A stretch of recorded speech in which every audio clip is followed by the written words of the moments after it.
Good afternoon, ladies. Welcome to my Lunchtime Learning Live Selling is Serving. And it's all about how you can market and sell your services in a way that feels good. I'm Hills Crisp, business, marketing, and confidence coach for ambitious, soul led women.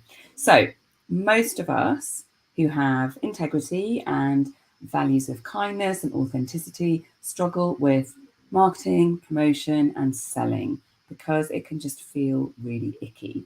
And by icky, I mean pushy and manipulative, coercive, shaming techniques, inauthentic, can feel really sleazy, can feel really dishonest, right? All the bad words. But of course, if marketing and promotion and selling feels icky, then you're going to avoid doing it, right? And of course, without making sales in your business, without promotion and marketing, you won't be in business for very long. So you really must feel okay with it and actually get good at marketing and sales. And I believe that you can do that in ways that feel good to you. But I think you have to do it if you want to create a successful business, whatever that means to you. And one of my kind of unique skills is moving clients from really hating marketing and not doing it at all to actually enjoying marketing and actually getting out there and doing it. So I'm going to start with 4 reasons why you might hate marketing and why many of us hate marketing ourselves in our own business. So traditionally, marketing and promotion and sales doesn't have a very good reputation, right? It's seen as pushy and sleazy and manipulative and all of that. And it's seen as a way of forcing people to buy something that they don't want or need, right? It doesn't have a great reputation, and definitely we don't have a lot of examples and role models of people doing it authentically and doing it with integrity. And you've also probably had bad experiences from people and from companies trying to sell to you, right? So whether that's the door-to-door double glazing person, or someone cold calling on the landline or the mobile, or just really pushy and annoying ads, right? So we can kind of, we can feel that we're just like, I don't want to do it that way, but we kind of think, well, how else do we do it? That seems to be the only way to do it, to get the results. The second reason is your beliefs.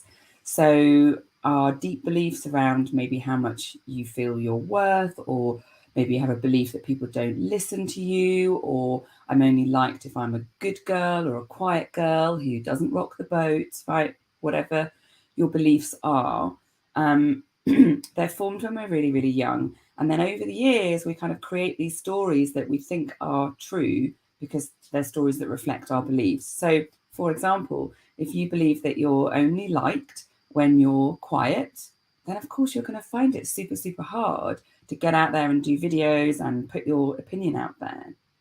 So yeah, your beliefs can play a massive role in why you might find it hard to market yourself. The next one is your shadows. So we haven't been brought up in the UK, and this is particularly for women, that to big ourselves up, right? And of course that impacts all aspects of our marketing. Okay, so if we've been brought up to sort of believe that we should play small and dampen down and be self-deprecating, all that sort of stuff, instead of being braggy, right? It's very American to be really braggy, and we don't do that in the UK. But of course it is going to affect charging what you're worth, telling people how good you are at something. It's going to affect your confidence. It's going to affect putting yourself out there, right? So we kind of have, again, it sort of plays into beliefs, but we tend to play small. We feel like it's better to be humble. It doesn't come naturally for us to sell ourselves and to put ourselves out there. And it can feel really, really uncomfortable. And a lot of the time, I think we can be touching on our shadows here.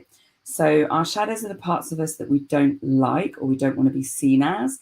So, for example, if you don't want to be seen as annoying and pushy, right, of course, you don't want people to think that of you, you'll kind of go too far the other way. And you might even struggle to just be seen and put your voice out there, right, because you don't want to be annoying.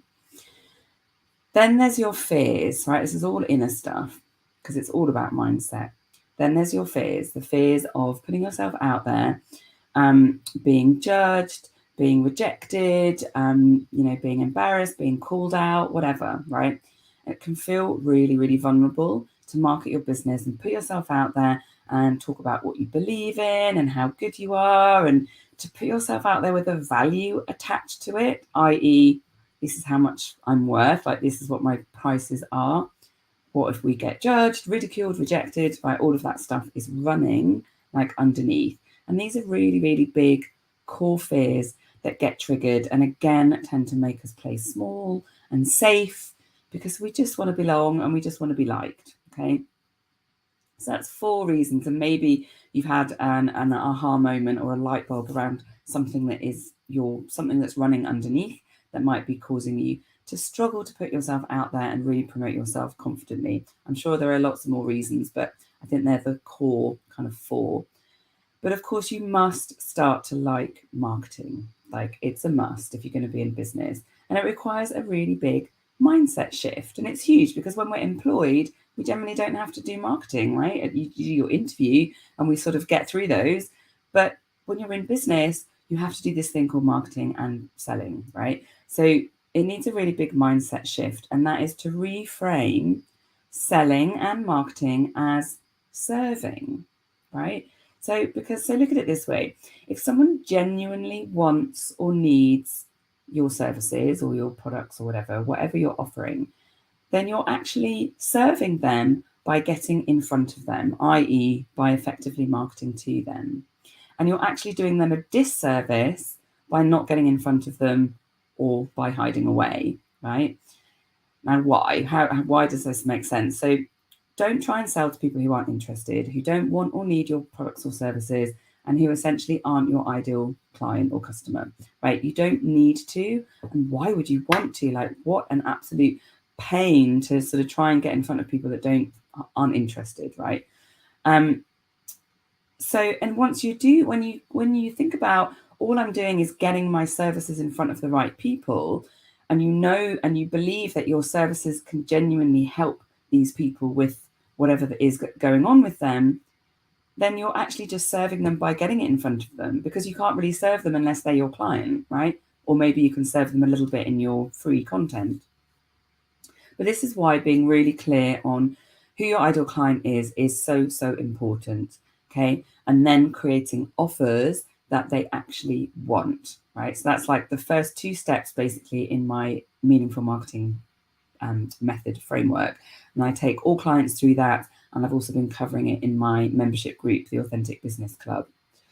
So a couple of kind of practical tips. One is make your marketing meaningful and only do what feels good. Although with a little caveat of you probably need to be pushing yourself gently beyond your comfort zone, right? So if you're kind of avoiding doing video, for example, video is a really great way of getting in front of people. But I'm talking about using your natural strengths and skills and talents. So whether that's talking, writing, teaching, coaching, right? All the things that you're doing with your clients, all of these things can be used in marketing as well. And again, one of my skills is helping my clients to find ways to market themselves that suit them. And it works with their natural skills and what they enjoy doing, rather than marketing having to look just one way, right? There's no one way. There's no one fix it for every single personal business, okay? There's a mix of different marketing things that you can be doing, and you've got to find your own way with it. So the second thing is about making your marketing much more about your ideal clients than it is about you, right? Help them get clear on their problems. So you need to be clear on their problems. Sorry, you can help them get clear too. You need to be clear on what they want and why they're struggling. And then in your marketing, you speak to those things. You can be empathetic. You can help them understand themselves more. You can offer value. You can help them in your marketing, right? And this is, again, coming back to like, you have to make sure that your offers are exactly what they want, because when they are, it just makes everything so much easier. And I think a lot of people struggle with, making sales and marketing work because their offers are just not what people want. So they might listen to your marketing and then they look at the offer and it's just a bit meh. Right now, I've talked about this before, but I'm sure I'll talk about it again. And then meaningful marketing is about making connections. It's about growing your network of people, right? Again, it's about making connections. Social media, right? The clue is in the name, is about being social. It's a two-way street. It's not a one-way street. It's not about broadcasting far and wide and hoping that someone that's interested will pick it up, right? It's about being real, being authentic, being you, right? Showing your personality, being more courageous than you probably are being, maybe being a bit vulnerable because it's a vulnerable thing to do anyway, being memorable, like all of those things. You really need to show them who you are, what you stand for, why you care about helping them, right? And that's the kind of stuff that really connects with your ideal clients. So I'm talking about speaking from your heart, right? A lot of people can get stuck with regard to sort of marketing content because they overthink about what to share. But actually, people are going to connect with more with your energy, your passion, your enthusiasm, right? That's what people will connect with, not being perfect or having the, perfect structure to your post or whatever. If it flows from you more easily, it'll be so much better, which is why you need to find that way of marketing that really works for you. And if you want to build your skills and confidence with marketing your business, then you can get some training, you can get ongoing support and loads of encouragement in my membership, the Authentic Business Club. It's just £44 per month, which seriously, you're going to be making back in no time as your confidence and your knowledge grows. You get marketing and business training, confidence growth sessions, group coaching, goal setting and planning sessions, marketing content training and brainstorming, accountability, and ongoing expert support from me, as well as community and peer support from other women on a similar journey to you. So I'm just going to pop the link into a comment there, and yeah, just come over, check it out. It's only been going a month and a half. We've got 8 lovely members so far, and yeah, just they're people like you, they're women like you, and they are getting so much help and just starting to really get out there and do more and more. So I hope this live has been useful. Do let me know what it's brought up for you. Is there something that you recognize in what stops you from doing marketing? And was any of it helpful around reframing that marketing and selling is simply serving and getting in front of the right people? Okay, that's it from me this week. I will be back next week with another topic, and I will speak to you soon.